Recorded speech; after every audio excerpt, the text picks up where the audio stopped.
Hey, welcome back. It's your man Wise. Today we're checking out a video from our guy Greg Foreman over at Black Conservative Perspective. Please make sure you go over to his channel, give him a sub, like, share, watch this video all the way through. Make sure you like, share, and subscribe to this channel as well. Let's get into the video. It's too much crime. Everything is going downhill. The economy is going bad. The food is expensive. It's like affordable housing is not for everybody. It's just horrible. Biden, they have disrespected the people of the city of New York. This was the best city in the world. We're not the Great Apple anymore. We're not the Big Apple. We are the Rotten Apple. Biden went on the Charlemagne the God show and said, "You ain't black if you don't vote for him." I'm black because that's how I was born and what I am. And Trump is the man that can save this country. Period. I want food to go cheaper. The gas, I want gas cheaper. When I came and he was the president, the gas was a lot cheaper than it is right now. Now we're becoming the Bronx second-class citizens. We have this influx of migrants are coming in, and they're getting everything. And everyone in the Bronx, in the city of New York, is forgotten. The next day. What else really stood out to you about the rally? I will say this rally did look a lot like America. There was a lot of Asian voters there. There were a lot of Hispanic voters, a lot of black voters there, which is not typical for a Trump rally that I go to when I'm in Wisconsin or Michigan. Yeah. So that's what was fascinating there. But it is a cross-section of New York. Exactly, exactly. And that's specifically why Trump was there yesterday. Those are key demographics that he sees. The demographics are also different because there's not a lot of black people and Hispanic people in Wisconsin and in Michigan. You got to go to Detroit. You probably go to Milwaukee and Wisconsin, and that's about it. If you go outside of those areas, you're not going to find black people. Like, come on, man, stop it. Are starting to break for him just a little bit. That door is opening for Hispanic voters to start voting for Trump in record numbers. They want to capitalize on that in this election. They think if they do, it'll spell success for them. All right, guys. So after Trump's massively successful and historic rally in deep blue Bronx, we have to talk about the reactions from the mainstream liberal media, because you guys know that the mainstream liberal media, they are fuming over the fact that so-called black and brown people showed up to this massive rally, again, in deep blue Bronx, New York, where a Republican has not won in 100 years. However, Trump shows up. He's probably the only Republican that can actually pull something off like this. And he has a massive turnout. The Trump campaign estimated that over 20,000 people showed up. A lot of them are black and brown in a so-called black and brown district, okay? And this would suggest that the tides are turning in politics. We're seeing a shift in the demographics of the GOP as there are more, again, so-called black and brown people coming along and getting on the Trump train, because the economy is a colorblind issue, a point that I've been driving home here lately, because the mainstream liberal media, they can't see anything except through the lenses of race. And if they continue to see things through the lens of race, they're never going to truly understand why so-called black and brown voters are gravitating towards Trump. Because, again, the economy is a colorblind issue. Okay, and this is how you get deranged takes from MSNBC, people like Joy Reid and Charles Blow, where they're claiming that, well, Trump only showed up to the Bronx to do this rally, not because he's trying to appeal to black and brown people. He's not actually trying to get their vote. He's actually trying to prove that he's not racist to white people in swing states. One of the most ridiculous takes that I think I've ever heard in my life. Take a look. Before we get into this, I agree with Greg 100%. It makes absolutely no sense. These people are flat out ridiculous. Oh my gosh, look at Joy Reid in this wig. Her wig, whoever her stylist is, they need to be fired, to be honest with you. But to keep going, we are tired of the race talk in the black community. We don't want to hear it. We don't want to hear any more about you got to work 10 times as hard from other black people who are getting it. We don't want to hear it. The message that Trump gave, especially when he switched over into the success talk, oh my goodness, that conversation, that talk, it resonated with me. I know it resonated with a plethora of people out there in the Bronx. I'm sure it did, because it hit me. It made me really think about what I have going on, and to really push me, motivated me to get out there, put my head down, and continue to work my tail off. because the skies are a limit. We live in America. We live in a place that if you are willing to put the work in, the skies are the limit for you. That's a fact. My grandfather always told me anything worth having is worth working for. Democrats don't necessarily believe in that. They want to tell you that you can't do anything and you need us to save you and we'll give you your little handouts. It's never enough to thrive. It's always just enough to survive. Let's keep going. For just one moment, Charles Blow, what would be the point of Donald Trump going to the Bronx and bigging up Putin, Xi Jinping, and Kim Jong-un in a place he could never win? The Bronx is full of Black and Latino folk, and he's not fond of those. Right. Well, but you said it yourself in your question. He's not going to win New York. He's not going to win the Bronx. But that audience is not the Bronx. Yeah. The audience is everyone else in states that he could possibly win. And what he tries to do, and there's no downside for him to do this, by the way, what he's trying to do is to signal to other people, in swing states who are white, who don't want to be thought of as voting for racists, to soften the ground there and say, well, maybe he's not such a racist. Also, to maybe shave off a couple of percentage points among Blacks and Hispanics. Also, people who look at it and say, I don't want to vote for a racist. And they say, well, maybe he's not as racist as they say that he is. This is signaling to other people, has nothing to do with New York, has nothing to do with the Bronx. Yeah, the Unified Reich thing, he just says things like that. It's Trump. That's what they want us to be. Unified Reich is like a thing. It's like an actual, Google it. Unified Reich is a thing. Google it, right? According to Joy Reid. Again, if you actually do Google it, you'll figure out that the whole Unified Reich propaganda for the mainstream liberal media was a hoax, okay? But that doesn't stop Joy Reid from going on her show and just flat out lying and saying that Trump was talking about a unified Reich, even though that ad was not made by the Trump campaign. That was something that he never said. But again, it's not like that network really cares about facts, right? They care more about narrative. This is how they come up with these types of crazy narratives, which, consist of conspiracies that, well, Trump showed up to the Bronx not to try to win over people's votes, which is his job as somebody campaigning for president of the United States. No, he showed up to try to prove that he's not racist to white people in swing states. Again, this is one of the most delusional takes that I've ever seen in my life. And you only get a take like this when you're high on copium, right? I mean, this is not something that a reasonable or rational or logical human being would ever think of as some explanation for why Trump would hold a rally in the Bronx, right? I mean, it's not like Trump went out there and started doing all the race hustling and pandering, what Joe Biden did, right? Basically trying to say that, well, if you're Black, you have to work 10 times harder than everybody else, and your country doesn't love you. That's not what Trump was saying, okay? What Trump was saying is that, well, Biden's economy is terrible for everybody, right? His whole message was that Biden's policies are bad for you, right? Especially when you talk about policies like illegal immigration, okay? But again, these people can't fathom or even process the idea that, hey, maybe so-called Black and brown people are not a monolith, and maybe so-called Black and brown people aren't falling for the old trick from the mainstream liberal media where they boohoo, whine, and cry racism. Well, Trump a racist. He a bigot. He hate Black people. He hate gays, right?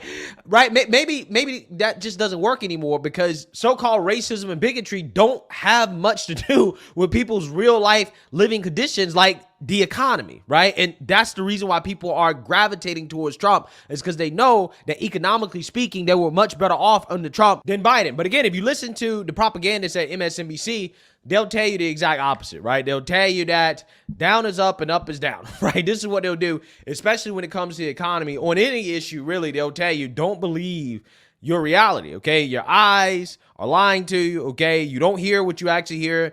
All the things that you're living are not true, right? Everything was much worse under Trump. Absolutely. And I'll say this, we don't believe them. Their message now is falling on deaf ears because we can see what's actually going on. For whatever reason, in 2020, people fell for the banana in the tailpipe. They allowed these people to lie. They allowed these people to clip up and cut up videos, cut up sound bites, and presented Trump in a way that made him come across as racist. It made him come across as a potential bigot. It made him come across as overly insensitive. brash. But now we are now hip to their game. So now people will just go to the real clip. They'll hear what these people have to say, and they'll go to the real clip. There's been a plethora of videos out there. There was one on TikTok that showed every time that CNN, MSNBC, and any of these other liberal propaganda machines or outlets, every time they cut up something and presented it as this is what Trump said, on the backside of that, they actually showed the entire clip, and they just pulled the wool over everybody's eyes, or pulled it off more or less. We all know that they are lying. No one believes anything that Joy Reid has to say. If she is talking, she's lying. We don't believe them. And their message, it's nowhere near as effective as it was 4 years ago. It's nowhere near as effective. There are propagandists who still have an ounce of journalistic integrity that actually did some real journalism, like, for example, being on the ground and talking to the voters, are acknowledging the reality that, hey, these voters are upset with Biden's economy and that they are really Trump supporters. These are not fakes, right? You should believe your eyes and your ears and your reality that, hey, the movement towards Trump is real. Joining us now, NBC News correspondent Dasha Burns, who was there at this event. Chief strategist for the Bush-Cheney 2004 presidential campaign, Matthew Dowd, and former Obama campaign advisor, Amisha Cross. So Dasha, you were there last night. You heard it. You talked to the people who were in that crowd. How was his message received? Well, this might sound a little counterintuitive, but I did talk to folks in that crowd who themselves were immigrants. A lot of folks from the Dominican Republic. A lot of people that I talked to were born and raised in the Bronx. For some of them, this was their first ever Trump event. And when you talk to immigrants that are going to these Trump rallies, they agree with his message on immigration. Their point is, look, I did it the right way. I came here legally, and especially those living in New York right now, the sentiment I heard from a lot of voters was, we have these immigrants right now that the city is taking care of in a way that I've never felt taken care of by this city. It was a large crowd and a diverse crowd. Yes, there were some people from Westchester, from New Jersey, but there were a lot of people there that were from the Bronx, Black and Latino voters that are sick of how much they're paying for gas and groceries, that are frustrated with the situation at the border, and that find President Biden's rhetoric when it comes to minority voters a little bit offensive. Take a listen. Biden went on the Charlemagne the God show and said, you ain't black if you don't vote for him. I'm black because that's how I was born and what I am. And Trump is the man that can save this country. Period. So interesting to talk to those voters, Anna, and multiple people actually mentioned that Charlemagne the God interview. I did press back with some of those folks, mentioning some of Trump's rhetoric that's been seen as racist and bigoted. They said they don't have a problem with that. They view his actions over his words in terms of what they feel he can do for their community. Again, the economy, those pocketbook issues, over and over again, top of the list. Unfortunately, as I said, in times of troubled economy, there's an audience in America that can be appealed to by a strong man and blaming the other. And the other thing I'll note is that he never, on his sort of English, why we people all speak all different language, I notice he never speaks about the problem of somebody speaking Norwegian or somebody speaking Swedish or somebody speaking Danish. It's either Latin America, Mexico, or Africa, which is a pretty strong signal of what he means. Dasha, are these voters just not offended at all by those types of comments and some of the actions he took as president? Yeah, no, I will say I talked to these voters about the Central Park Five. I talked to them about some of the comments that he's made and the policies beyond rhetoric, right? They are just so focused on what their lives are like right now, what they can feel tangibly, that when I push back with those comments, they shut that down. They said, listen, he might say some things. Again, they focused on the rhetoric still because they feel like that's what the media sort of, consistently puts out there. They say he might say some stuff that's offensive, but at the end of the day, I feel like my life was better under former President Trump than under President Biden. And I take all of the points that we're hearing here, but this is what I hear from voters consistently. And we see this reflected in the data as we're seeing these numbers of Black and Hispanic voters sort of getting chipped away from the Democratic Party and moving towards Trump. A lot can happen in the next 6 months, but I just see this consistently as I talk. People, again, are no longer falling for the banana in the tailpipe. They keep wanting to gaslight about words. People are about action. And what we all know, we have lived in a Trump administration. We've lived under a Biden administration. Anybody that has been working in both administrations can see that things were a whole heck of a lot better under the Trump administration. Without a doubt, it's not even close. It's not even close. Gas prices are up. Think about this. Gas prices are double right now in comparison to what they were during the Trump administration. Food prices are up 25 to 30% right now. The overall cost of living is outrageous. Our young people coming out of college, there's hardly no job prospects right now. Companies have been laying off people left and right, dating back to 2022. We are in a current private recession right now. During the Trump administration, business was booming. Do you hear me? Companies were paying wages like we had never seen before. Signing bonuses were being given out. Quarterly bonuses were being given out for people that put the work in. Money was flowing. 401ks were being filled. Now, people are actually having to dip into those 401k funds. People are having to dip into those nest eggs right now under the Biden administration. These people, they are lost in the sauce, man. They keep wanting to talk about rhetoric. They keep wanting to talk about race, but they don't want to really talk about the racist remarks that came from Biden and the way that the Democrat Party has ignored the Black and Hispanic communities for decades. They only come around every 4 years for a vote. That's it. They only come around every 4 years for a vote. We haven't forgot it. We understand it. Wow. So again, the race card is not working. Okay. You guys heard it there from MSNBC. MSNBC, they're admitting the race card is being rejected. That voters are saying, well, in response to the media pressing them on Trump's racist comments. It's amazing. People are waking up.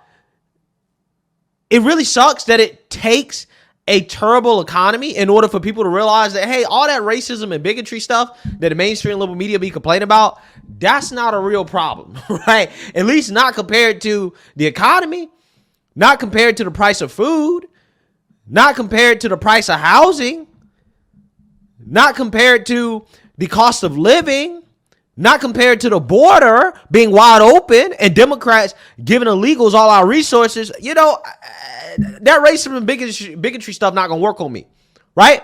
This is what they're saying. This is what they told MSNBC. I'm loving it. I'm here for it. And guess what? Doing that whole interview, right? The Democrat strategists, the Never Trumpers, right? The only thing they could say is, well, Trump racist. Trump racist, Project 2025. Donald Trump and the Republican Party created the chaos he is hoping to benefit off of.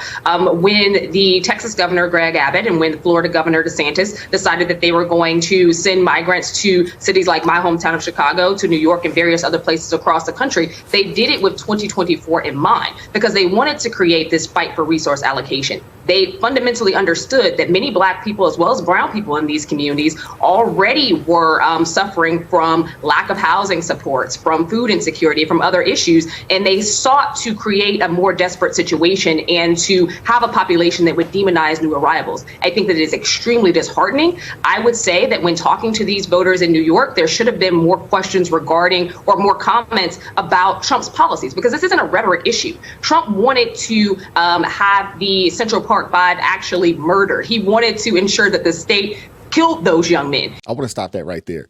That Central Park 5 situation, during that time frame, the entire city wanted those young boys to face the full ramifications of the prosecution for their actions.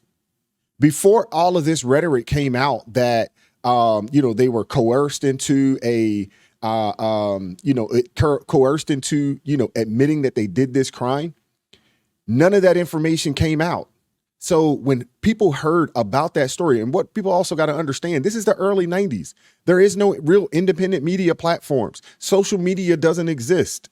The only way you got news was through the regular news media platforms, mainstream media. That was it. And the information that was dispersed to the people during that time frame was that these young men did something that was so heinous, so egregious, that it was unthinkable. It did not matter what you look like. There were black people, Hispanic people, white people, all throughout New York City, and really and truly all around the country, that when they heard this, said that the book should be thrown at these young men. Also, that happened during a time when the city was wild and these kids were going around. They call it wilding. I know y'all don't remember that. Some of y'all may, but they used to call it wilding. And these kids during that time frame in New York City, they were acting a plumb fool. So Trump just had the money to be able to put an ad out there to make sure that the word got out. He had the bread. So these people, that's all they have. See, the problem with Democrats, man, they can't stand on their policies. They can't say you need to vote for Joe Biden because of X, Y, and Z. The only thing that they have working for them is Trump bad, Trump racist, Trump this, Trump that. The Republicans are racist. The Republicans don't care for you. They don't like you. That's the only thing they have. Their policies suck. We as Americans, those of us in the black community, we are starting to wake up. Those of us that are 50 and under, that type of rhetoric does not work on us. Those types of scare tactics, they work with older people.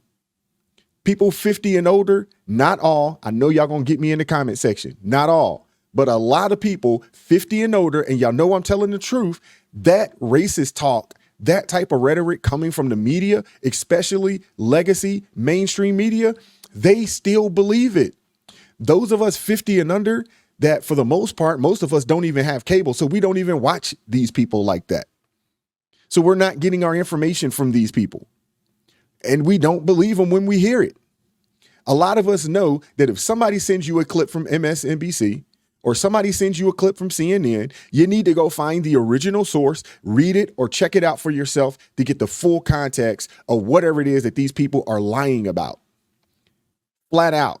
This lady right here, just like every other Democrat shield, they're part of the Iron Triangle. And for those of y'all that don't know what the Iron Triangle is, check out Vince Everett Ellison's book called The Iron Triangle. The black preacher, the black politician, and the black political organizer. Those three entities have been used for decades to suppress the black people, to suppress the black vote, to keep black people in a box voting as a monolith against their own interests. It's people like her that cause the black people to continue to vote against their own best interests and to vote for their own demise. It's these kind of people, because she is somebody who probably is making a pretty penny doing so. You can't believe them. And a lot of us, we're not interested in listening to people like this lady. We're not interested. I seen her on, I believe, Roland Martin show back in the day. Maybe she still goes on there. I don't know. But the message that comes from those people, we don't believe them anymore. It's not resonating like that. He wanted to ensure that, black people did not have a space in the buildings that he had across the state of New York. In many cases, he's also pushed for anti-civil rights legislation. We have already seen what Project 2025 looks like. And for black people and brown people across this country, it is an assault on our rights and an assault on our very being. That's what we should be talking about here. This is not a rhetorical game. This is a man who has plans in place and a man who appointed judges who will make this happen. Yeah. So I just want to correct this Democrat propagandist here. Trump did not create the illegal immigration crisis that is happening in the liberal cities. Biden created that. And I'm so happy that these people are smart enough to understand that. Listen, yes, you're being bused illegals from Texas, but Biden is sending a lot of those illegals himself to these liberal cities. Also, on top of that, Biden is the one that's responsible for the open border policies. They realize that. They're smart enough to know that. I know that Democrats think that voters are stupid, especially the so-called black and brown voters.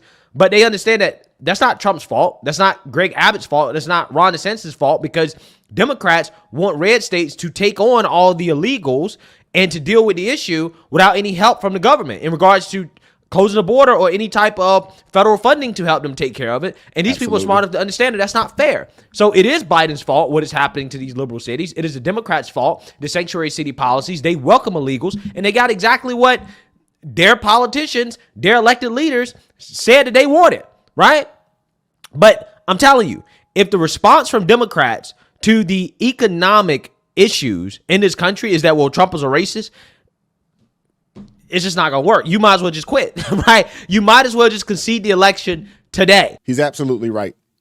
If the only thing that they have to stand on is Trump and the Republicans are racist, they might as well just get up out of here with that right now.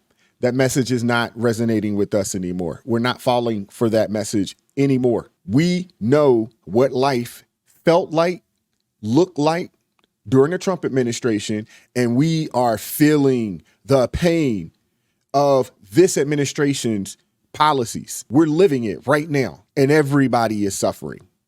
Everybody is struggling right now. The only people that don't give a darn are the people that are in the elites. The only thing that the Biden administration has done has further widened the gap between the have and the have-nots. And he's crushing the middle class right now. That's the only thing that this administration has done. So if you are one of those people that are an elite, multimillionaire, 100-millionaire, billionaire, hey, you're living good, high on the hog. That's why a Bill Maher can say, doesn't really matter. It doesn't really affect me like that, because he ain't in the same boat as a lot of us. He ain't down here with us. But Trump actually cares. And he said it. It's not me that they really want. It's you. They want to implement the Democrat socialist way of life in this country. And if you look at any country that has implemented those policies, that style of government, they are all SHIT holes. Look at Cuba. Look at Venezuela. The list goes on of Democrat socialist countries and their policies. You think things are bad? Get Biden another 4 years and give these people the ability to do what they really want to do. Oh man, it will be the fall of America. We will never see the United States of America that our parents grew up in if we give this dude another 4 years. If we listen to these lying media propagandists on MSDNC and CNN. Let me know what you guys think. Like, share, subscribe to the channel. Drop me a comment down below. I appreciate all the love and support. Make sure you go over to Greg's channel, Black Conservative Perspective. Make sure you give him a sub, like, a share. I appreciate everything. Keep God first in your life. Stay prayed up. And I'm going to catch up with you all next time. Peace.